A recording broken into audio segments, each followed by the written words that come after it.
Yeah, so basically, I'm just gonna talk a little bit about, the role of universities in laying the foundation for AI in South Sudan. So my name is Dr. Felix Gonda. I'm an assistant professor of computer science at University of Juba. I also am a research scientist at Harvard Business School. So I live in Boston, USA. So mostly I teach remotely, but I always travel to Juba. Like I'll be coming there in August and doing some teaching and also running some AI events at University of Juba. Okay, so um, I'm going to talk about three areas where I think universities can play a role. So the first is building capacity and expertise, right? So essentially, the very first thing that I think universities should do is we need to integrate AI into the curriculum, right? So it doesn't matter what discipline you're in nowadays. AI is pretty much impacts every other field. You know, in computer science, we're learning AI, but you could be using AI in medicine, you could be using AI in law, etc. So there should be AI integrated into every discipline so that students are aware and they know how to use the AI um, to be better, either productively or to learn more about what's going on. Right. So that's the one area. Like for example, at University of Juba, we're already doing that in at the undergraduate level and also at the master's level. The second area is recruiting AI specialists. So in South Sudan, we don't have a lot of AI expertise, so we definitely need to recruit people from outside to come and actually train the locals like, professors, etc., to have the AI expertise so that they can retain the talent and train the next generation of students. So this recruitment effort needs to happen at the academic level, so that we can bring expertise from outside. Either they can uh, maybe for temporarily for a certain amount of time until we have that knowledge, and then they can leave, or otherwise, or if you can retain them longer, of course, that's good. Um, and then the last thing is, I think we have to establish dedicated AI labs. So the AI labs are really important because not every student in South Sudan will have a computer. So if we have the labs, students can come to the lab, they can do their practicals, they can learn, how to code, how to experiment with all these AI tools. So I think that it's extremely important to have the dedicated AI labs that are run either at the university level. I even encourage outside of university, there should be either public libraries that can offer,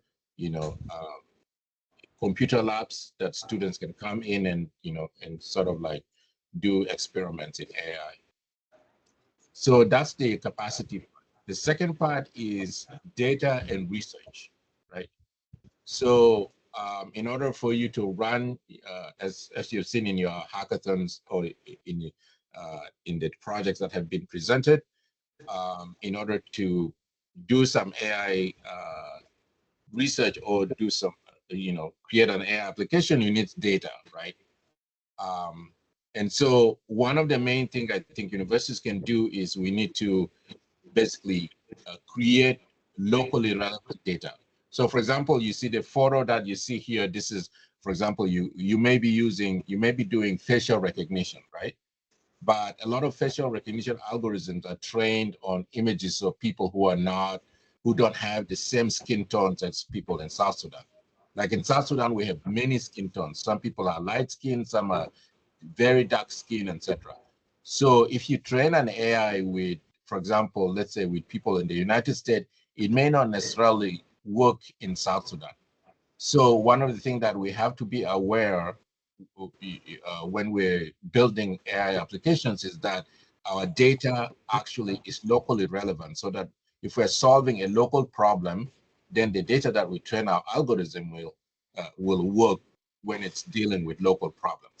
So I think this is where universities can play a role. And in fact, in my teaching at University of Juba, we are already doing that, like creating, different kinds of data set for different problems. And then the next thing is we want to have local and global collaborations, right? So you want, for example, the professors who are teaching, some of them are conducting research in different areas. So what you want to do is you want to encourage collaboration with students, and also you want to encourage collaboration with international universities. Because when you collaborate internationally, you're going to get exposure to, what other people are working on. There may be things that you are not aware of, and through collaboration, you gain that knowledge, or it allows you to sort of like explore new areas. And that's kind of like what we want to do. Like, we want to unlock the potential for our people, and you do that by exposing people to what is out there, and let people try, let them learn, and and pursue things. Um, and then the final thing is we need to ensure ethical data governance, right? So and I don't know whether any of the projects have thought about this, but basically, I mean, if you think about other countries like in Eastern Europe, in Europe, for example, they're putting a lot of data privacy rules. Like, for example, there's actually a country, I forget, I don't know whether it's Norway or which country. They have now created a law that says that your face is actually copyrighted, which means like if you take a photo of a person, now you cannot see their photo, you cannot see their face. You see? So your photo now becomes like, your face is now like copyrighted. It's like you can, other people cannot use your photo in applications and things like that. So in South Sudan, there may be rules that govern how our data is used. Like, for example, when you're dealing with medical data, typically the medical data would need to be anonymized so that there's no personally identifiable information in the data, right? So in the US, for example, typically you run through a process where you take out all the personal identifiers out of the data, and then you only release the data that has no personal information. So like, I think rules like that we have to come up with, and I think that the universities can play a role in that. Okay, then the last part is, of course, innovation, partnership and innovation, like what you guys are doing, right? So we want to encourage innovation. And the way we do that is we want to do, like hackathons, incubators, and promote entrepreneurship, right? So we want to have like spaces like what you guys are doing here, where people can, form groups, maybe like in the US, we do like sort of like, sometimes it's like a weekend, like people, you will say like a weekend hackathon where people come in, they'll spend their entire weekend. All they do is just thinking about problem, writing code, and then you provide them with food and things like that. And that kind of like encourages people to be creative, and a lot of solutions and and ideas typically comes out of things like this. And then the final thing that I would say is to basically build strong ties to local industries. So, for example, agriculture is one of the main industries in South Sudan, right? So if we're solving problems, it's good to like sort of like have problems that are rooted in the local industries, so that they actually, the solution that are being built can help, like our farmers, and so forth. And then also government, like we want to have strong ties. Universities should have strong ties to government, because government can provide, for example, funding. They can also provide regulations and things like that. And then finally, global networks, right? So we don't want to be isolated. We want to be connected to what other people are doing around the world. And AI, if you don't know already, if there's an innovation happening in the US today, everyone will know about it around the world, right? So it's different than in the past, where like someone can build an innovation, maybe release in Australia, and you would never know about it, like maybe until maybe a couple of years from now. Nowadays it's instant, right? So we want our people to know instantly. If something is an innovation has just occurred somewhere in the world, you're going to know it, and that's through like tying to global networks, online networks, and things like that. Yeah, so that's the last thing I'm talking about. And then finally, I just want to remind people, at University of Juba, we just launched the Masters of AI program, which offers, training in all these four areas. There's intelligence robotics, that is combining AI with robotics. There's edge computing and data science. So if you want to do sort of like build AI that analyzes data, whether that data is on a device or whether it's from some kind of data source. And then people who are specializing in machine learning, like if you want to learn the theory of machine learning, become a machine learning expert, you can get that. And then there's computer vision, which focuses on the analysis of images and videos. So this is the program that we have at University of Juba. So I welcome, we're actually launching it, we're launching it this fall. So it should be like, I think starting probably either in August or September, classes will kick off. So I encourage people to check this out, and either join, if you're able to join. If not, you can join in the future. All right. Is there any questions? Do we have any questions? Yeah. Thank you so much. We have a question right here. If you have any questions online, please raise your hand.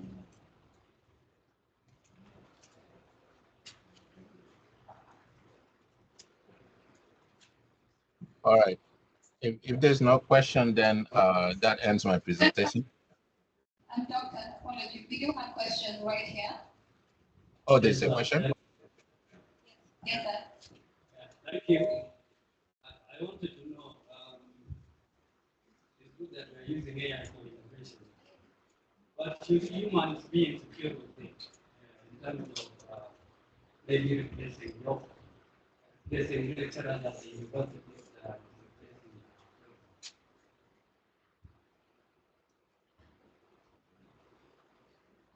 Doctor, did you get the question? No, I think I couldn't hear it well.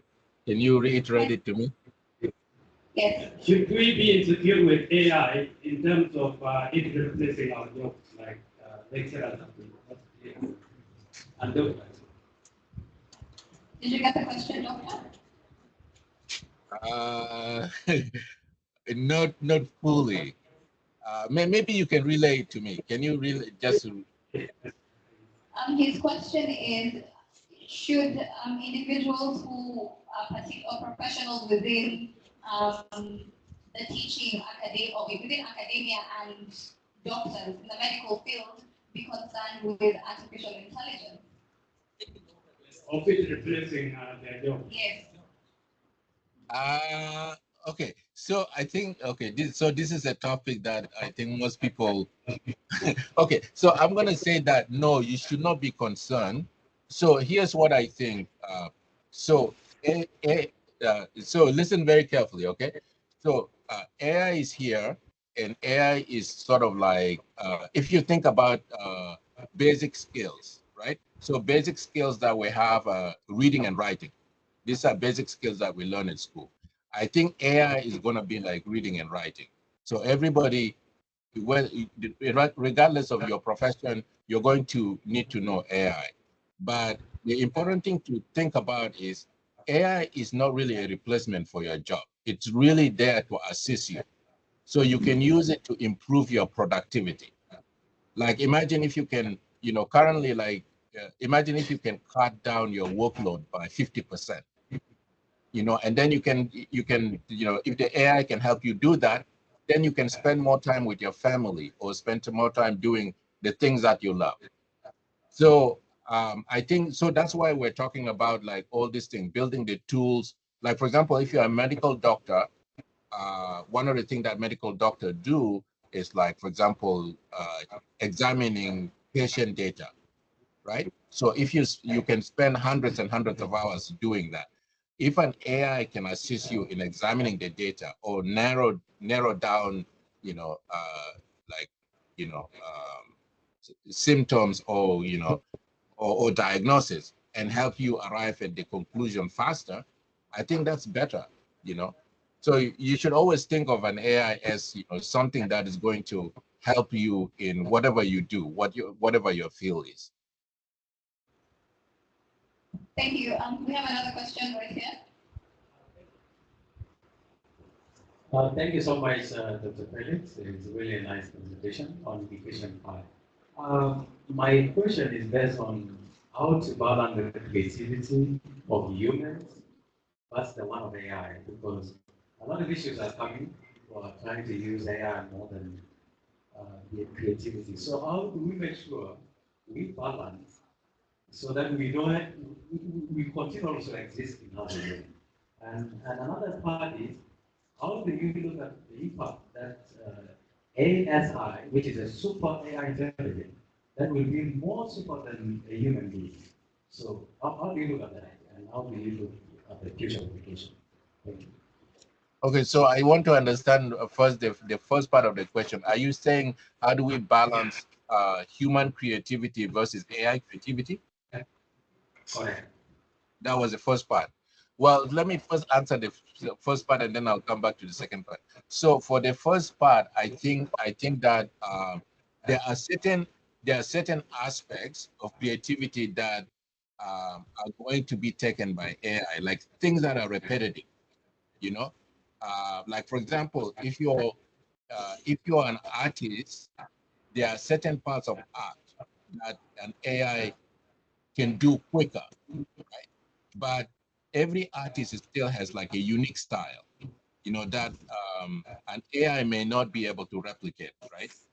But I think what an artist can do is, for example, use an AI to create something more unique, like, because so the bigger thing, like, you have to understand is, like, AI operates on data, right? So anything that is anything that's available out there, meaning, like, there's a data, an AI can go at it and try to replicate it. But human beings are unpredictable.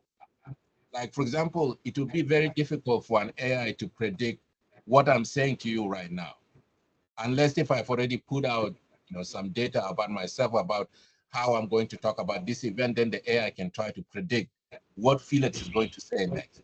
Like, even right now, I haven't. If I keep quiet, like, for a second, the AI cannot predict what I'm going to say next. It can guess, but it will never precisely say what I do next, right? Because that's all in control of the human, right? So I think human creativity will always be there. The AI is just forcing us to maybe unlock the uniqueness about ourselves. I think that's my perspective about it. And then the second part, I just wanted to get it clear, was something about supercomputer or super intelligence or something like that. Super intelligent computer. Okay, can you reiterate it again so I can answer it correctly?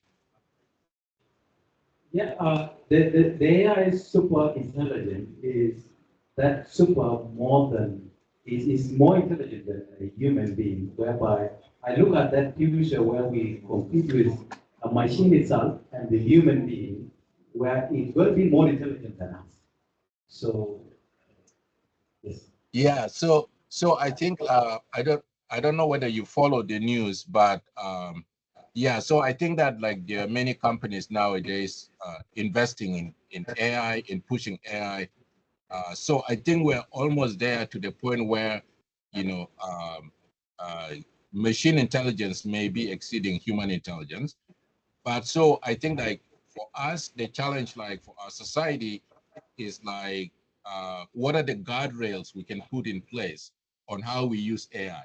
Because there's something called responsible AI, right? So we want to make sure that when we use AI, like, for example, in South Sudan, we want to use it responsibly. Like we don't want to, like for example, we don't want to put an AI on like on a drone, and then have the drone go hurt people. You know, we don't want to do that. So that's where responsible, like ethical responsibility has to come into play. Like we want to make sure that if we put a piece of code on an equipment, the piece of code is always going to do is always going to do good by a human. It's not going to hurt human. So I think like yeah, I don't know. I think this is good. This is an important question, and I cannot fully answer it by myself because you know there are so many things happening, and I think this involves you, myself, and our society in general to come up with rules by which we can live with this new intelligence. Thank you, Dr. There's two more people online. Samson, Madol first. Madol has a question online, and Samson, anyone? Okay, so the online one, let me see. Online. Madol, can mute and ask a question. Okay, thank you very much, Professor Jones, for a wonderful presentation. As you said before, that you are a professor in the University of Juba in Department of Computer Science. Yes. You are leading a very critical part in the department, which is leading the technology in the country. And we actually honor the University of Juba. So what are you doing as the Department of Computer Science to adapt the AI in the university, and how are the relationship with you and the government so that the government can adapt the regulations that lead to the rapid development of AI? So it seems that our country is actually left behind when it comes to AI, and actually it is so alarming how we have a big university like University of Juba, and at the end we don't come up with appropriate researches that address our local challenges using the AI. So how are you going to adapt that, or are there some policies that you are implementing within the university to adapt to the world dynamic or the world transforming AI generation? Yeah, so first I want to acknowledge what you said about like the country is being left behind in this AI revolution. I mean, that's true, but the important thing is that even though we're fighting from behind, the important thing to note is that we are starting to fight, right? We're starting to fight. So what we're doing at University of Juba is basically like, for example, this Masters of AI program. There's never been a master's program in the computer science department. So now we're actually implementing this MSAI program as a way to move us forward, right? And so if you think about masters, like for example, ideally we want to also have a PhD, but we have to go like a stepping stone. So by having a master's program, what it does is that it encourages us to build more expertise, because master's students they have the undergraduate training, and then they also will have the graduate training, which will prepare them to go into industry or go into research meaning like, for example, PhD. And so that's what will build the capacity. So right now I think our main focus is like, how can we build the talent, meaning the expertise? Like we want people to have the expertise, and that's what I'm focused on right now.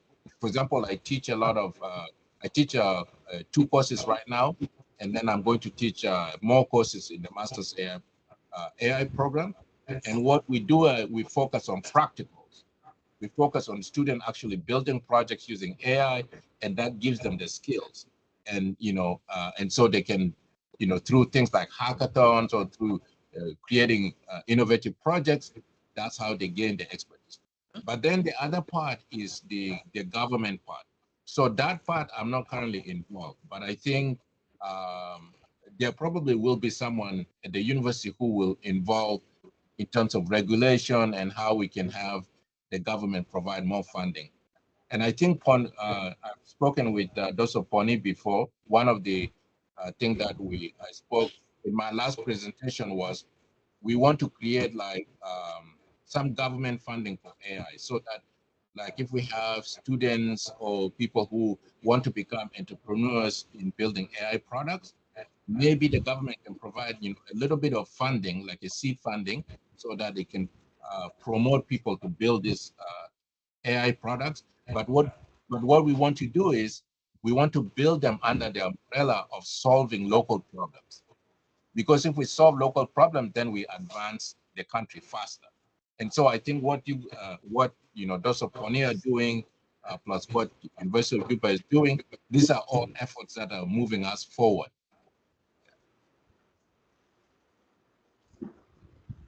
Thanks very much for a good answer. Actually, you have given a very absolute answer. So I just want to continue with the broad technology, how you are implementing the technology within the university, because I can remember that there was a time I applied at the university. I had to go to the university and pick up the phone, which doesn't happen in most of the modern universities. So how can somebody from Malacan or Jonglei come to Juba and apply when they can use the website to apply at the university? So actually, I think that things it look weird, but you, the Department of Computer Science, have to look into that and see how the university have to shift from traditional way of doing things to Yeah, yeah, I totally get that. I mean, Excuse me. I totally Sorry, get that. Doctor. I'll take that message. Time is of the essence, and we need to sum up the session. We were just supposed to have it briefly because we have other programs coming up. We'll just take one more question from Samson because he asked a question before Madol, and then we have a physical question, and then we sum up the session. So please ask your question, Samson, and please make it brief under a second.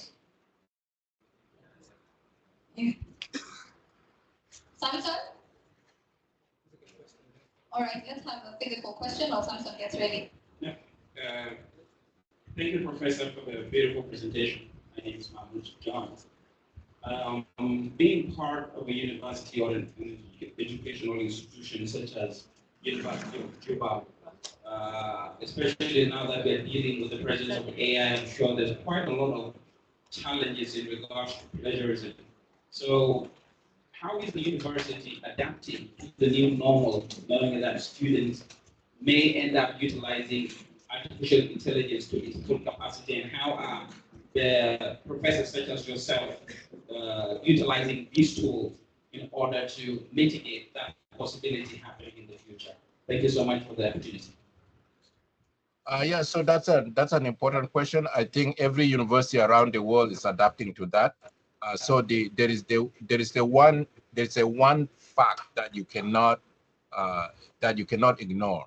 Basically, the one fact is that whatever class you are teaching, you only, as a professor, you only have control when the student is inside the class.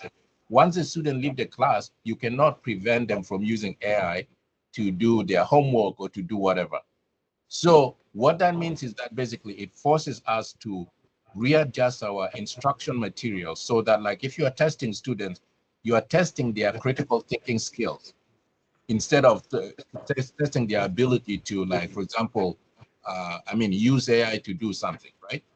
Or you incorporate AI into the assignment so that AI becomes the part of the assignment solution, right? So that you don't run into the issue. Like, for example, creating an essay, for example, right?